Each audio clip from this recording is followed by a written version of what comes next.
The paramedics were 3 minutes from my driveway when Karen blocked the ambulance with her golf cart, screaming about parking permits. My chest was on fire. I couldn't breathe. And this woman was arguing with EMTs about HOA bylaws while I collapsed on my lawn. Not on my watch, she said, actually climbing into the driver's seat of the ambulance once the crew stepped out to reason with her. My name is Angel Reyes. I'm 34. I run a small bakery. And I never imagined a homeowners association president would nearly get me killed. 6 months earlier, Maple Ridge Estates looked like a postcard, until Karen Whitfield became board president and decided every blade of grass was her business. I'd moved here for the quiet. 2-bedroom house. Small garden. A porch swing I saved for a year to buy. Felt like mine. Karen introduced herself at the welcome meeting with a laminated packet of community standards, thicker than my mortgage documents. She smiled a lot. I'd later learned that smile meant she was already building a file on you. The first violation notice came from my mailbox. Apparently it was regulation beige, not approved beige. I didn't know there was a difference. I paid the $25 fine and repainted, thinking it was a one-time thing. It was not a one-time thing. Karen ran Maple Ridge like a fiefdom. She controlled the architectural committee, the fine schedule, and, unofficially, half the neighbors through fear. Anyone who challenged her got randomly selected for inspections. Anyone who agreed got quietly excused from theirs. My neighbor Doug called her the sheriff of nothing. He'd lived here 12 years and had the fine history to prove it. I laughed it off at first. I told myself, pay the small fines, keep your head down, focus on the bakery. That strategy worked for exactly 4 months. Then Karen decided my vegetable garden, tomatoes, basil, a few peppers, violated uniform landscaping aesthetics. I showed her the bylaws explicitly allowing personal food gardens under 100 square feet. Mine was 60. She smiled that smile again. The board interprets aesthetics differently now, she said, and levied a $150 fine anyway. That was the moment something in me shifted. I stopped seeing this as annoying. I started seeing it as a pattern. I began keeping a folder. Every notice, every email, every date and time. I didn't know yet what I'd use it for. 2 weeks later, Karen sent a notice that my porch swing created visual clutter inconsistent with community character. I'd had that swing for 3 years. Nobody had complained. Nobody except Karen, apparently, who complained to herself and fined me for it. I appealed. The appeal board was 3 people Karen had personally appointed. I lost in 11 minutes. You should really learn to work with the system. Angel, Karen told me in the parking lot, tilting her head like she pitied me. I smiled back. I'm learning a lot about the system.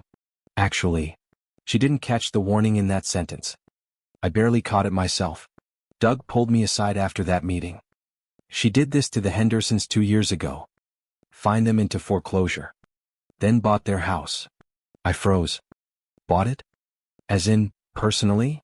0.28-foot. Doug nodded. Cash offer. 40% under market. 2 weeks after the sheriff posted the notice. Nobody could prove anything. That was twist number 1. Karen wasn't just power tripping. There might be a financial motive hiding behind the laminated packets. I started digging through public property records that night instead of sleeping. The Hendersons' old house was now titled to a company called Ridgeline Holdings LLC. The registered agent's address matched Karen's house. My hands were shaking. This wasn't petty tyranny. This was a scheme. I didn't tell anyone yet. I needed more than one data point before I said a word out loud. Over the next month, Karen fined me for a garden hose left visible, a non-compliant welcome mat, and leaving my trash bin out 4 hours too long. $400 in fines in 30 days. For a hose. A mat. Bin. My bakery was barely breaking even. These fines weren't nothing to me, they were rent money, ingredient money, real money. I asked myself if I should just move. Then I thought about Doug's face when he mentioned the Hendersons, and I decided to stay and watch. I started attending every board meeting, recording audio, taking notes like a court reporter. Karen noticed. She started calling on me last, cutting my comments short, rolling her eyes when I asked for citations to actual bylaws. You're becoming disruptive to this community, Angel, she said in front of 30 neighbors. A few of them actually clapped for her. That stung more than the fines. But it also told me something. Fear had made this community complicit. I needed evidence Karen couldn't spin, couldn't laugh off, couldn't outvote. I needed something undeniable. My cousin Marisol is a paralegal. I called her. Laid it all out, the fines, the pattern, the Henderson house. This sounds like selective enforcement and possible fraud, Marisol said. Start requesting official HOA financial records. In writing. Every time. I sent my first records request the next morning. Certified mail. Return receipt required. I wanted a paper trail Karen couldn't deny.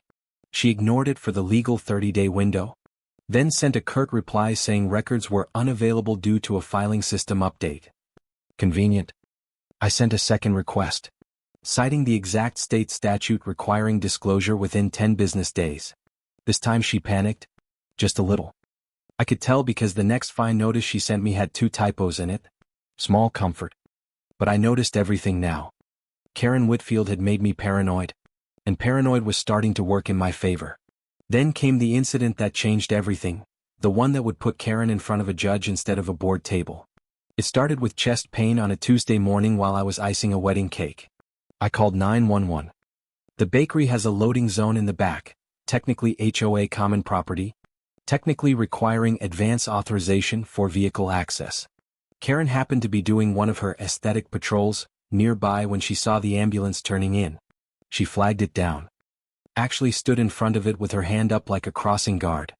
This is unauthorized use of HOA-adjacent parking, she told the paramedics. Phone already out. Filming for documentation purposes. The lead paramedic, a woman named Priya, told her this was a medical emergency and to move immediately. Karen refused. She said the ambulance needed a temporary access permit signed by the board. Signed? Essentially, by her. 90 seconds passed. Then 2 minutes. My vision was tunneling. My coworker Beth was on the phone with dispatch, screaming for help. Then Karen did something no one, not the paramedics, not dispatch, not even she herself, fully expected. She got into the driver's seat of the idling ambulance and tried to move it herself to a compliant space. The ambulance lurched forward 6 feet before Priya's partner yanked the door open and pulled Karen bodily out of the seat. That is a Class B felony, Priya shouted. You do not touch emergency vehicles. Karen just kept saying, I'm the HOA president. As if that title meant anything to a woman trying to save my life. The delay cost almost 4 minutes. 4 minutes with my heart doing something it should never do. I don't remember much of the ride to the hospital. I remember Beth's face. I remember thinking, she is not getting away with this. Diagnosis, severe stress-induced cardiac episode. Not a full heart attack. But close enough to terrify every doctor in the room. The ear doctor told me flatly. 4 more minutes and this could have been fatal. I asked him to write that down. He did. Beth had recorded almost the entire standoff on her phone, the parking argument, Karen's hand on the door, the ambulance jerking forward. 200,000 views by the next morning. The caption, HOA Karen tried to steal an ambulance during a medical emergency. My phone exploded with messages. Half were strangers cheering me on. The other half were neighbors, suddenly very interested in helping. Karen posted her own version on the community Facebook group, protecting our property standards. Unfortunately, some drama seekers are twisting the story. She actually called me a drama seeker. Me. The person who nearly died in her golf cart's parking dispute. But here's twist number 2. The police report listed Karen's actions as unauthorized operation of an emergency vehicle, a specific, chargeable offense. Attempted grand theft auto of an emergency vehicle, plus obstruction of emergency medical services. 2 separate felonies? Potentially. I finally called Marisol back. It's time, I told her. Everything. The Hendersons, the fines, all of it. Let's build the case. She connected me with an attorney named Robert Chin who specialized in HOA abuse cases. He took one look at my folder and whistled. This isn't just a bad HOA president, he said. This looks like a pattern of financial predation with a criminal incident layered on top. We filed a police report formally, attached Beth's video, the paramedic statements, and the ER doctor's note about the 4-minute delay. Meanwhile, Karen doubled down publicly. insisting the ambulance had been improperly parked, and she was merely enforcing community guidelines. A local news station picked up the story within days. The headline alone made my phone buzz nonstop. HOA president tries to move ambulance mid-emergency. Karen agreed to an on-camera interview. Big mistake for her. She told the reporter, "I have every right to regulate vehicle access in this community," completely omitting that the vehicle in question was saving a life. The clip went viral for the worst possible reason. She looked cold, entitled, and utterly without remorse. At the next board meeting, 3 other neighbors quietly approached me afterward. "We have fine records too," one whispered. We were scared to say anything. Fear was cracking. That was twist number 3. I wasn't the only target. I was just the loudest one now. Doug handed me a manila envelope. Inside were his own HOA fine records going back 6 years, totaling nearly $9,000. $9,000 for grass length and mailbox angles. It was almost darkly funny if it weren't so cruel. Robert Chin said the growing pile of complaints strengthened a potential class action alongside my personal criminal complaint. Karen, sensing the shift, tried a new tactic, sympathy. She posted about the stress of thankless community service. Nobody bought it. The video of the ambulance jerking forward with her behind the wheel was still circulating, still damning. The board tried an emergency session to address concerns, but half the board members didn't show up.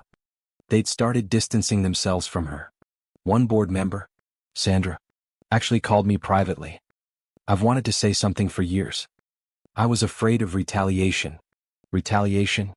It turned out, meant Karen had once had Sandra's husband's business license reported to the city over a permit technicality. Another data point. Another twist. Karen wasn't just fining neighbors, she was weaponizing outside agencies against anyone who crossed her. I started to feel less like a victim collecting evidence and more like an investigator uncovering a conspiracy. Robert filed a formal request for the HOA's full financial and legal records under state disclosure law. This time with legal teeth behind it. Karen's attorney, yes, she'd hired one fast, tried to argue the records were proprietary board documents. The judge who reviewed the emergency motion disagreed within a week. HOA financials are not proprietary. They belong to the residents who fund them. The records started arriving in boxes. Literal boxes, because Karen's HOA still ran on paper for security reasons. Marisol and I spent 3 nights combing through them at my kitchen table. Coffee gone cold. Highlighters running dry. We found it. A pattern of fines issued right before 4 different families sold their homes under financial distress. All 4 homes now owned by Ridgeline Holdings. The Hendersons weren't an isolated incident. They were the first entry in a spreadsheet Karen never expected anyone to see. I sat back in my chair and just stared at the screen for a long moment. This wasn't about tomatoes or mailboxes anymore. This was a 5-year scheme to fine families out of their homes and buy the properties at a steep discount. Robert's face went pale reading the printout. "Angel, this isn't a civil HOA dispute anymore. This is organized fraud. We brought everything to the district attorney's office. The ambulance incident, the fine records, the shell company, all of it, one folder at a time. The detective assigned to the case. A calm woman named Officer Reyes, no relation. We joked about it later, took it very seriously. Give us 2 weeks, she said. We need to verify the LLC ownership and interview the other families before we move. 2 weeks felt like an eternity. I kept baking. I kept fielding fine notices, which Karen somehow still had the nerve to send. A new one arrived for excessive foot traffic on the sidewalk in front of my bakery from well-wishers. I actually laughed out loud reading it. She was spiraling, and spiraling people make mistakes. I told Marisol I thought Karen was about to do something desperate. I was right, but not in the way I expected. Karen tried to quietly resign from the board the following Monday, citing personal health reasons. Robert had anticipated this. Resigning doesn't erase criminal liability, he said. If anything, it looks like she knows what's coming. The board, newly emboldened, refused to accept her resignation until an internal review was complete, the first time they'd stood up to her in years. Sandra was appointed acting president. Her first act was authorizing full cooperation with the police investigation. Karen's Facebook posts got increasingly unhinged, accusing a coordinated smear campaign, led by disgruntled rule breakers.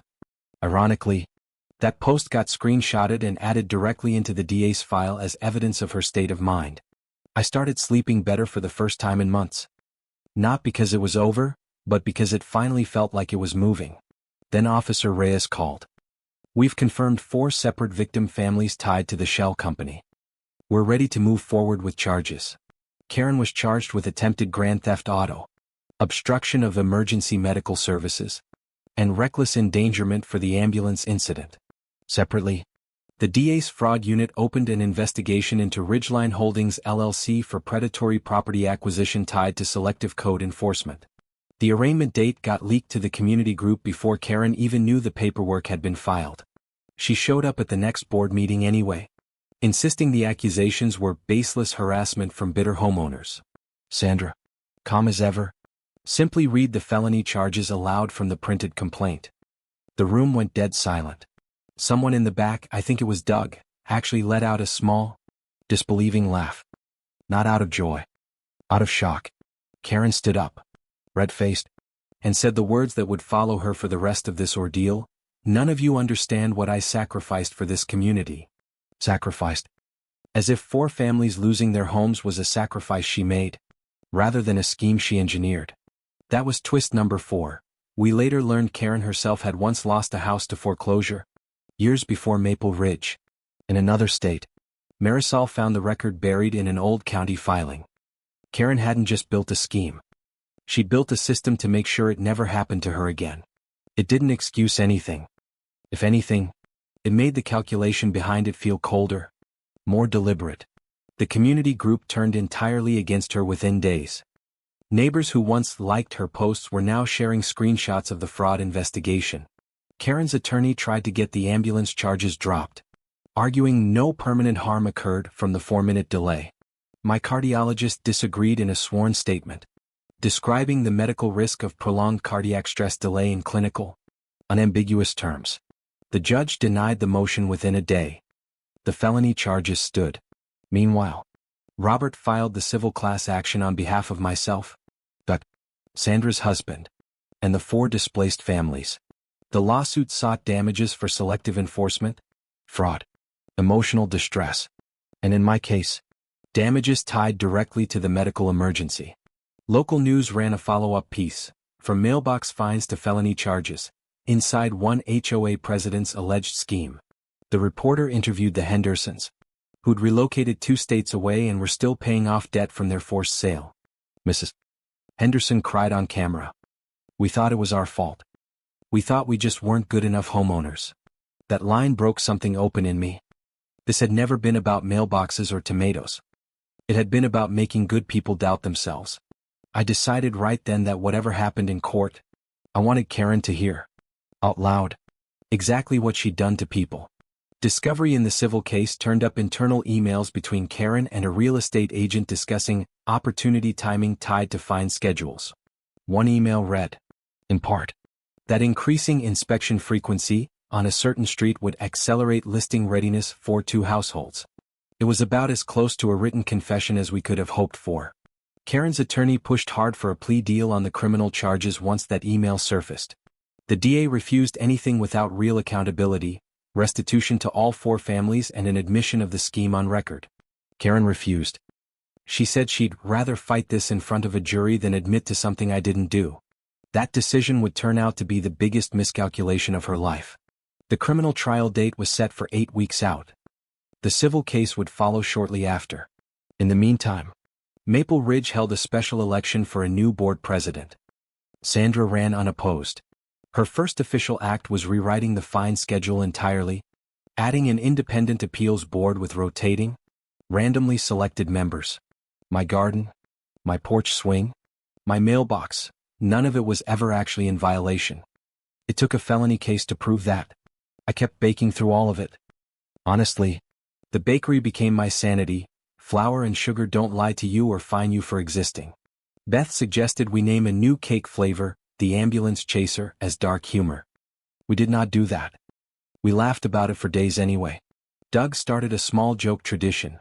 Every board meeting, he'd bring a mailbox-shaped cookie from my shop and present it to whoever was presiding. Small joy in the middle of a legal storm. I needed that. We all did. 2 weeks before trial, Karen tried one more move, a countersuit against me for defamation, over the viral video. Robert almost laughed reading it. Truth is an absolute defense. And we have the paramedic's sworn statement. This isn't going anywhere. The countersuit was dismissed within 9 days, and the judge specifically noted it appeared to be filed in bad faith. Trial began on a gray Tuesday morning. I sat in the front row of the gallery, Beth on one side, Marisol on the other. The prosecution opened with Beth's video, full-length, unedited, projected onto a screen for the entire jury to watch. You could hear a pin drop as the ambulance lurched forward those 6 feet with Karen behind the wheel. Priya, the lead paramedic, testified next, describing exactly how those minutes felt from inside a moving crisis. In cardiac cases, minutes are not just numbers, she told the jury. They're the difference between recovery and tragedy. My cardiologist testified after her, laying out in clinical terms exactly what 4 extra minutes of untreated cardiac stress can do to a body. Karen's defense tried to argue she'd been confused about jurisdiction, over the loading zone, and acted out of genuine belief in her authority. Under cross-examination, Robert asked her directly, "Did you believe your authority over a parking zone superseded a paramedic's judgment during a medical emergency?" Karen hesitated, then said, "I believe the rules needed to be followed. Not a single word of regret. Not one." That answer, more than anything else, sealed how the jury would see her. The fraud portion of the case came next, with the shell company documents laid out property by property, family by family. The email about accelerating listing readiness was read aloud in full, and I watched 2 jurors visibly react. Mrs. Henderson testified via video link, describing the fear of losing her home to find she never fully understood. "I called the HOA office 11 times, she said. I never once got a straight answer about what I'd actually done wrong, because there was nothing to answer. The violations were manufactured, timed, and precise." On the 4th day, Karen took the stand herself, against her attorney's visible discomfort. She tried to frame herself as a dedicated volunteer who simply enforced rules for the good of property values. The prosecutor asked one final question, "Ms. Whitfield, did increasing property values for the community ever financially benefit you personally?" Silence stretched for almost 10 full seconds before she answered, "Not directly," which the paper trail proved to be a lie. That was the final twist, not a hidden fact. But watching her, under oath, choose the lie over the truth one last time. Closing arguments took most of the 5th day. The prosecutor's final line stuck with me: she didn't just break rules. She broke people. The jury deliberated for 6 hours. It felt like 6 years. When they returned, I held Beth's hand so tightly I probably left marks. Guilty. Attempted grand theft of an emergency vehicle. Guilty. Obstruction of emergency medical services. Guilty. Reckless endangerment. The courtroom didn't erupt in cheers, it was quieter than that. More like a collective exhale after holding our breath for months. Sentencing came 3 weeks later, 18 months, with mandatory restitution, plus a lifetime ban from serving on any HOA board in the state. The judge specifically cited the calculated and unrepentant nature of her conduct as justification for the maximum available sentence. The civil case settled shortly after, with Ridgeline Holdings' assets, including 4 properties, placed into a court-ordered restitution fund. The Hendersons got their financial losses covered, though nothing could give them back the 2 years they'd spent believing it was their fault. I received compensation for medical costs, lost wages, and the emotional toll, though honestly, no number ever felt like the real point. The real point was watching Sandra hand out the new fine appeal policy at the next meeting, the one Karen never got to veto.